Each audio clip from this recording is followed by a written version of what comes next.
पहलवान सास। मधु की शादी के कुछ सालों में ही उसके पति की मृत्यु हो जाती है, जिसके बाद उसके ऊपर सास की जिम्मेदारी आ जाती है और वो अब अपनी सास के साथ घर में अकेली रहती है। मम्मी, नाश्ता बना दिया है, टाइम से खा लेना।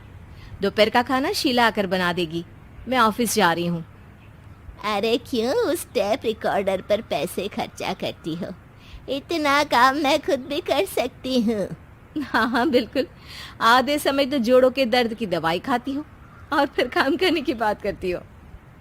दवाई खाती हो तो क्या, मैं अभी भी अकेली 10 पर भारी हूँ। हाँ हाँ मैंने मान लिया। मधु घर से चली जाती है, जिसके बाद सास नाश्ता कर दवाई लेकर टीवी देखने बैठ जाती है। दोपहर को शीला घर आती है। अरे क्यों माँ जी, आज किस बात से मेरी नौकरी बची? अरे चल, ज्यादा बक बक मत कर, काम कर अपना। शीला खाना बनाने लगती है और सास वहीं पास में बैठ जाती है। माँ जी, मैं तो हमेशा ही बोलती हूँ, दीदी की दूसरी शादी करा दो। कब तक आप दो औरतें घर में अकेली रहोगी? आजकल माहौल भी बहुत खराब है और फिर दीदी की उम्र भी तो निकली जा रही है ना। तेरा नाम टेप रिकॉर्डर सही रखा है मैंने। तेरी एक ही बात को रिपीट मोड पर चलाने से वो पूरी नहीं हो जाएगी, इसलिए मेरी बहू से ज्यादा खाना बनाने पर ध्यान दे, नहीं तो कहीं वो भी तुझसे मुंह ना फेर ले और नौकरी चली जाए। क्या माँ जी, आप भी हमेशा मेरी नौकरी के पीछे ही पड़ी रहती हो। तो क्या तेरे पीछे पड़ूं? इसी तरह दोपहर से शाम हो जाती है और शीला अपना काम खत्म कर वापस चली जाती है। अब अकेली सास एक बार फिर टीवी देखने बैठ जाती है, जिसकी थोड़ी ही देर में मधु घर आ जाती है और सास बिना कोई देर किए शीला की बातें उसे बताने लगती है। मम्मी, आप भी ना किसी बच्चे से कम नहीं हो, जिसके पास हमेशा शीला को लेकर कोई ना कोई बात रहती ही है। अब बस भी करो ना, इतनी बुरी नहीं है बेचारी। अरे मैंने कब कहा बुरी है, बस उसकी बातें करके मुझे बड़ा मजा आता है। सास की बात पर हंसते हुए दोनों डिनर करने बैठती ही हैं कि लाइट चली जाती है। अंधेरे में मधु मोबाइल की फ्लैश लाइट जलाकर मोमबत्ती ढूंढने लगती है। तभी उसे हॉल में कुछ गिरने की आवाज आती है। मम्मी, आप अंधेरे में इधर उधर क्यों घूम रही हो? अरे तेरे पीछे ही तो खड़ी हूँ। हाँ, अगर आप यहाँ हो तो वो हॉल में सामान कैसा गिरा? भूत आया। अरे मुझे क्या पता, जाकर देखना पड़ेगा ना। दोनों हॉल में जाते हैं, लेकिन वहां कोई नहीं होता। अब उन्हें कमरे में से सामान गिरने की आवाज आती है। लगता है ये भूत चोरी करने आया है, इसे वापस कब्र में पहुंचाना ही पड़ेगा। बस हाँ हाँ, आप ज्यादा ना तीस मार खा मत बनो, मैं पुलिस को फोन करती हूँ। अरे जब तक तेरी पुलिस आएगी तब तक क्या वो हमारे साथ बैठकर अंताक्षरी खेलेगा? हट डरपोक, संभालने दे मुझे। अब सास पास रखा फ्लावर पॉट उठाकर कमरे की तरफ बढ़ने लगती है, जहां उसे दो आदमी दिखाई देते हैं। पीछे पीछे मधु भी वहां आ जाती है। मम्मी, अभी भी मौका है, बाहर भाग जाते हैं।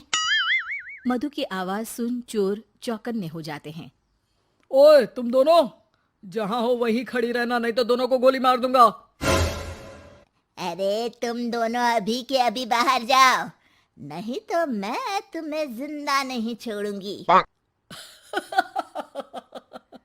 ये बुढ़िया हमें धमकी दे रही है।